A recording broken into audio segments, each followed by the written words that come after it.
ওইটো কি পিঠা বনালা? এ পিঠা নহয়, অমলেট। কিহৰ অমলেট? কণী নে? নহয়, কিহৰ? চয়াবিনৰ অমলেট। খাই পাইছা? চয়াবিনৰ অমলেটটো থাকে নে? খাই দিওঁ ৰবা এইটোকো। খাই চোৱাচোন। বেয়া লগা নাই, কণী কণীয়ে লাগিছে খাই। ভাল লাগিছে না? ভালেই লাগিছে। আজি মই বনাব লৈছোঁ চয়াবিনৰ অমলেট। আপোনালোকে বাৰু চয়াবিনৰ অমলেট বনাই খাইছেনে? তাৰ কাৰণে মই কেইটামান চয়াবিন লৈছোঁ। চয়াবিনকেইটা এতিয়া মই গৰম পানীত দি কিছু সময়ৰ কাৰণে তিয়াই থ'ম, যাতে চয়াবিনখিনি কোমল হৈ যায়। আৰু তেতিয়ালৈকে মই এইপিনে অমলেটটোত দিবৰ কাৰণে এটা পিঁয়াজ আৰু এটা বিলাহী, কেপচিকাম অকণমান আৰু 2টা কেঁচা জলকীয়া লৈছোঁ। এতিয়া পিঁয়াজখিনি এনেদৰে মিহি মিহিকৈ কুটি লৈছোঁ, লগতে মই জলকীয়া দুটাও এনেদৰে মিহিকৈ কুটি লৈছোঁ। আৰু এয়া যে কেপচিকাম দেখিছে, কেপচিকামৰ মই ভিতৰৰ গুটিখিনি আঁতৰাই পেলাই কেপচিকামো এনেদৰে অকণমান মিহি মিহিকৈ কুটি লৈছোঁ। আৰু এটা বিলাহী লৈছোঁ আৰু বিলাহীটোও মিহিকৈ কুটি ল'লোঁ। যদি আপোনালোকৰ ধনিয়া পাত থাকে আপোনালোকে ধনিয়া পাতো ব্যৱহাৰ কৰিব পাৰিব, কিন্তু মোৰ ধনিয়া পাত নাই, সেয়েহে মই ধনিয়া পাত ব্যৱহাৰ কৰা নাই। আৰু এয়া চাওক, মই গোটেইখিনি ধুনীয়াকৈ মিহি মিহিকৈ কুটি ল'লোঁ।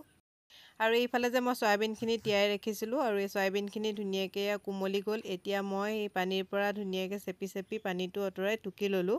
আৰু এটা মই মিক্সাৰ জাৰ লৈ ল'লোঁ। তাত মই এতিয়া চয়াবিনখিনি দি ধুনীয়াকৈ এইখিনি অকণমান গ্ৰাইণ্ড কৰি ল'ম, যাতে চয়াবিনখিনি অকণমান মিহি হৈ যায়। আৰু এইখিনি গ্ৰাইণ্ড কৰি ল'লোঁ, দেখিছে ন? আৰু মই এতিয়া চৰিয়া বাতি এটা উলিয়াই ল'লোঁ। আৰু এতিয়া ইয়াতে মই দি দিলোঁ 2টা ডিম।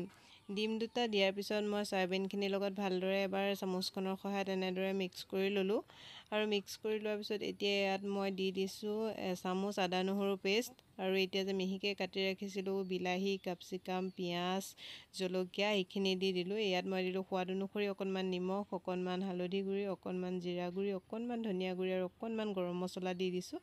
আৰু গোটেইখিনি ভালদৰে এবাৰ চামুচখনৰ সহায়ত এনেদৰে মিক্স কৰি ল'লোঁ। আৰু এতিয়া ইয়াত মই দি দিলোঁ অকণমান জলকীয়া গুড়ি। গোটেইখিনি এতিয়া ভালদৰে আকৌ এবাৰ মিক্স কৰি লোৱাৰ পিছত আমাৰ এইখিনি অমলেট বনাবৰ কাৰণে ৰেডি হৈ গ'ল।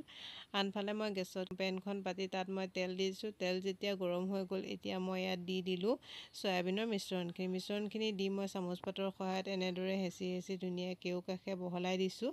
আৰু ছাইডটো এনেদৰে চপাই দিছোঁ, যাতে অমলেটটো ধুনীয়া গোল হয়। আৰু এতিয়া ঢাকন দি এটা ছাইড মই 4 পৰা 5 মিনিট সময় ল' ফ্লেমত হ'বলৈ দিম।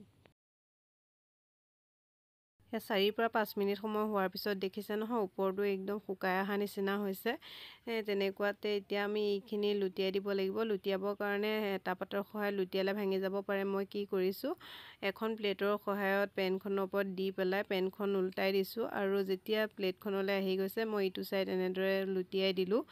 এতিয়া ঢাকন দি এইটো ফালো মই 2 পৰা 3 মিনিট সময় সিজিবলৈ দিম। তাৰপিছত চাওক, এয়া মোৰ চয়াবিনৰ অমলেট ৰেডি হৈ গ'ল। এতিয়া মই প্লেট এখনলৈ উলিয়াই দেখুৱাইছোঁ, চাওকচোন কিমান ধুনীয়া হৈছে, নহয়নে বাৰু? দেখিবলৈ যেনেদৰে ধুনীয়া হৈছে, খাবলৈও সঁচাকৈ বহুতেই সোৱাদ হয়। যদি আপোনালোকে চয়াবিনৰ অমলেট এনেদৰে বনাই খোৱা নাই, আজি মোৰ ভিডিঅ'টোৰ জৰিয়তে আপোনালোকেও এবাৰ ট্ৰাই কৰি চাবচোন।